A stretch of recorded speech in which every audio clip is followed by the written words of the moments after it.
こんにちは、粟田洋介です。今回はダリ式天才になる方法についてお話ししたいと思います。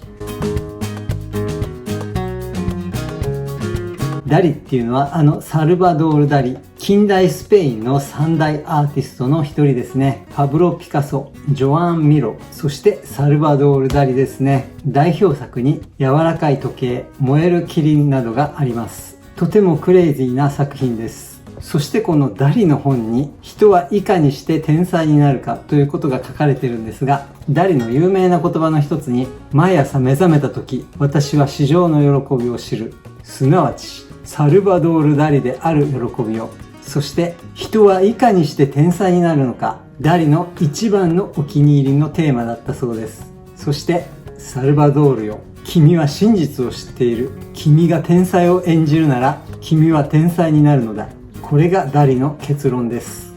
天才になりたければ天才を演じればいいっていうことですね。私が20代の時にこれを読んで、私はすぐに実行しました。このサルバドール・ダリっていう言葉を粟田洋介に入れ替えて言ってみたりとか天才を演じればいいのかと思ってちょっと真似をしてみたことがあります。そしてそれはとても良い天才になる方法なんじゃないかと思っています。他にもいくつかのダリの言葉があって、それらの言葉を聞くとダリがどれだけ天才になりきっていたのかっていうのがわかります。ただダリが天才を演じてたどうかっていうのは関係なしに、ダリの作品を見ればダリが天才であったということは疑う余地もありません。ダリの作品は天才的です。そしてダリの作品はすごいクレイジーなのでダリのことを狂人だと言った人もいたみたいですね。今もいるんじゃないかと思いますけど、それに対してダリは、狂人と私の唯一の違いは私が狂人でないことである、そう言ってるんですよね。それからダリの作風っていうのはシュルレアリズムっていうジャンルに入るんですけど、ダリはシュルレアリストと私の違いは私こそがシュルレアリストである、そんなことも言ったみたいですね。これらの言葉を聞いても天才を演じてるっていうか、天才になりきってるっていうかここまで自信満々に言っちゃうとすごく面白いですよね。そんなわけでダリ式の天才になる方法は天才を演じるということでした。ただダリはそんなことしなくても天才だったんじゃないかって思われる方もいらっしゃると思います。そして私もそう思います。そしてサルバドール・ダリがどうだったかは私は知りませんが、天才を演じることによって自分を天才だって思い込むことができます。そうすると作品だったりとか行動だったりとか、いろいろなことに影響を及ぼすことがあると思います。天才を演じるのは人と話す時もそうなんですけど、日常生活でも天才を演じています。そして作品作りをする時も天才を演じています。それは演じてるっていうよりも、もう天才になりきっちゃう。だから作品も天才的になるし、振る舞いも天才的になるし、天才であるっていうことが骨の髄まで染み込んでしまってるってわけですね。ただ多分ですけど、サルバドール・ダリは天才を演じてたんですけど、サルバドール・ダリは他の何者でもなくて、サルバドール・ダリになりきっていたわけです。だから天才性を発揮できたんじゃないかと思うんですよね。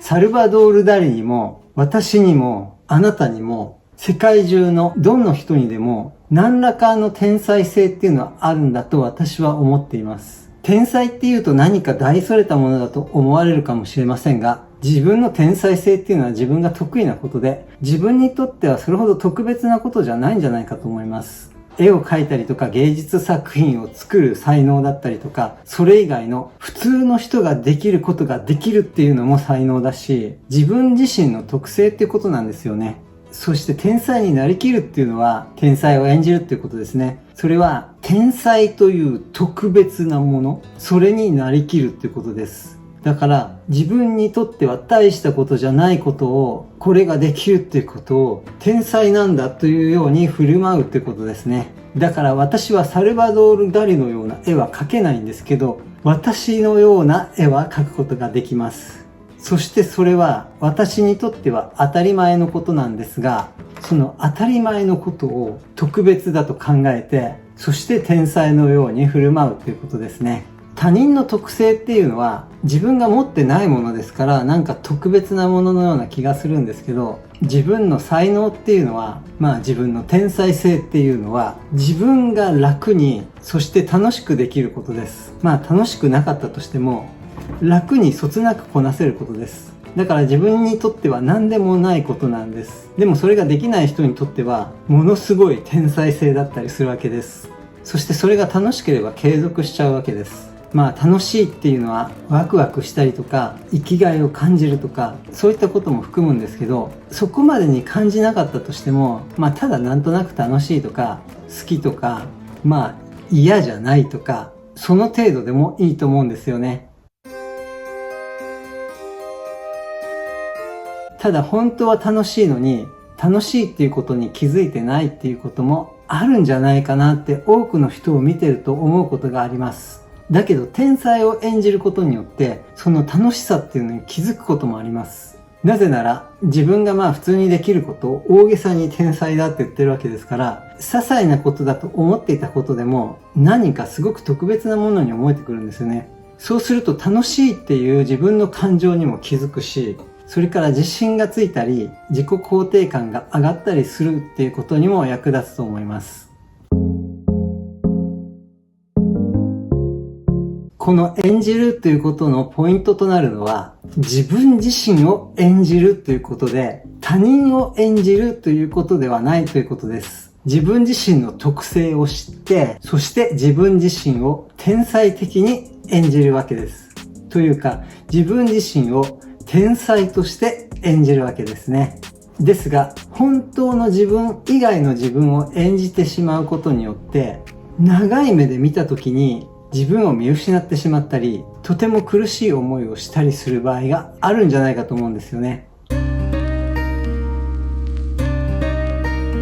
ユング心理学ではペルソナっていう言葉があるんですけど、ペルソナっていうのは仮面のことですね。私たちのほとんどが自分自身の全てをさらけ出すんじゃなくて、悪い部分とか人に嫌われそうな部分とか、そういったものを隠す仮面ですね。その仮面っていうのは笑顔だったり、紳士的な自分だったりとか、ビジネスライクな人だったりとか、そういったペルソナを被って日々仕事の時とかやり過ごすわけです。営業トークをしたりとか、そういった感じですね。ですがそのペルソナを被り続けていると、友達と会っている時もビジネストーク、家族で喋っている時もビジネストーク、独り言を言っている時もビジネストーク。そうなってしまうと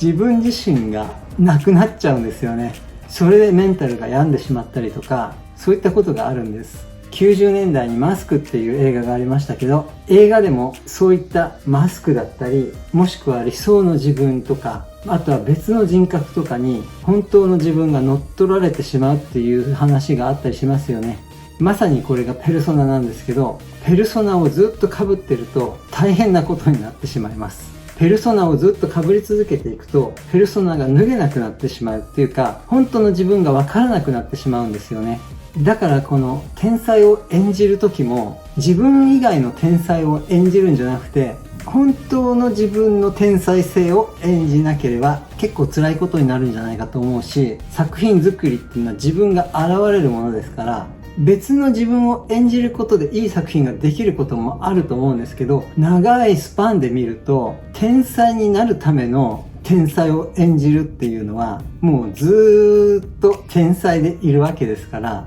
自分自身の持つ天才性を演じるっていうか、ごく当たり前の自分を天才的に演じるっていうことがいいんじゃないかと私は思います。でも私はそう思うんですけど、違う答えもたくさんあるんじゃないかと私は思います。ただペルソナを被るように、他人を演じるように四六時中天才を演じてしまうと苦しくなってしまうこともあるかもしれません。そして苦しくなってしまったとしたら、それはちょっと演じすぎてて、そういった時は本当の自分を取り戻すっていうことも必要になると思います。ありのままの自分をありのままの自分として演じることによって天才になれるし、自分を見失って苦しくなることはないんじゃないかと思うんですよね。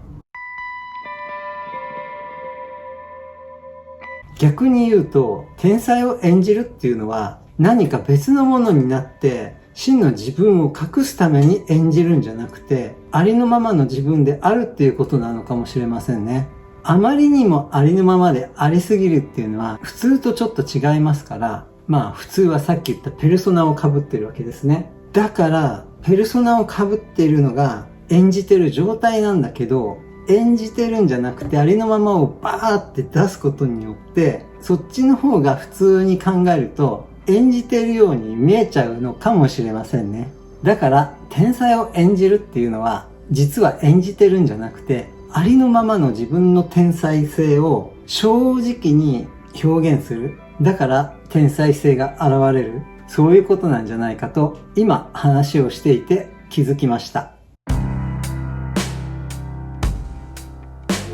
これは私の考えで、そして私の答えなんですけど、私以外の人たちにとってはこれは人の答えです。だからいろんな答えがあっていいと思うんですよね。そしてさっきも言ったように、その天才性っていうのは、ダリの天才性はダリの天才性、ピカソの天才性はピカソの天才性、あなたの天才性はあなたの天才性、みんな違うんです。だからこの天才性っていうのは自分自身の天才性で、その自分自身の天才性を演じることで天才になれるんじゃないかと私は思っています。あなただけの天才性、それは唯一無二のものなんです。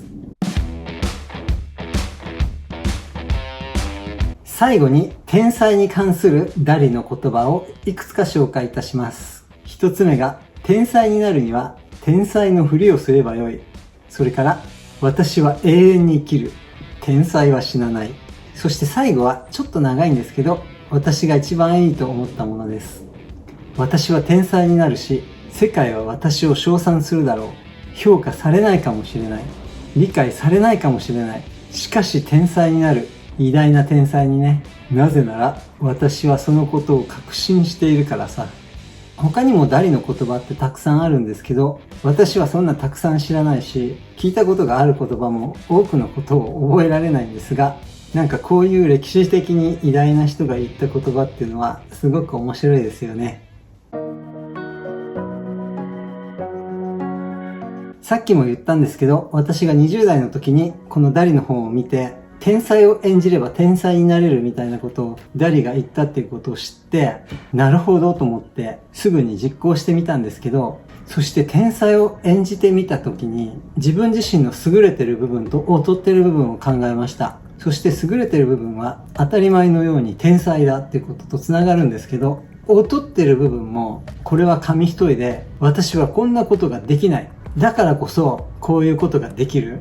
それは天才だからだ。みたいな感じだったりとか、それをやることによってかなり自己肯定感も高くなって、作品作りをする時も自分に考えられることをたくさん表現できるようになったような気もします。だから天才を演じるっていうか、天才になりきるっていうことはすごくプラスなことなんじゃないかと思うんですよね。そして今の私が思うことは、自分が天才かどうかっていうことはどうでもよくて、誰もが天才性を持っているので、自分自身の天才性に気づいて、そしてその天才性をどういろいろなことに活かすことができるか、そういったことが重要なんじゃないかと思うんですよね。天才性っていうのは何もそんな大それたことじゃなくて、自分にとっては当たり前のようにできることなのかもしれません。そういったことが天才性だということに気づくこと、そしてその天才性を活かしていくことを楽しみながら生きていく。そういったことが大事なんじゃないかなと今の私は思っています。というわけで今回はダリ式天才になる方法と称して天才を演じる、すなわち自分自身を演じるというか、ありのままの自分を最大限に生きる。それが粟田洋介式の天才になる方法という話でした。天才を演じるっていうことは天才のように振る舞うということで、人から嫌われるんじゃないか、ナルシストだと思われるんじゃないかって思う方もいらっしゃると思うんですが、確かにそういう場合もあるかもしれませんが、逆に面白いやつだなって思われることも多いんじゃないかと思います。天才を演じて嫌がられる場合の多くは、そうすることによって人人を見下したりとか、マウントを取ったりとか、嫌味なことを言ったりとか、そういう感じじゃなくて、ありのままの自分を見せてるだけだとしたら、自分のいいところ、自分の面白いところも発揮されて、かえって人当たりが良くなるんじゃないかなって思っています。それをよく思われない方もいらっしゃると思うんですけど、全ての人に好かれることは不可能だし、自分らしく素敵に振る舞えばいいんじゃないかと思っています。そんなわけで今回の動画は以上です。この動画が良かったと思った方は、いいねやチャンネル登録、それから動画の感想などもコメントで教えていただけると嬉しいです。最後までご覧いただきありがとうございます。また次回お目にかかりましょう。さようなら。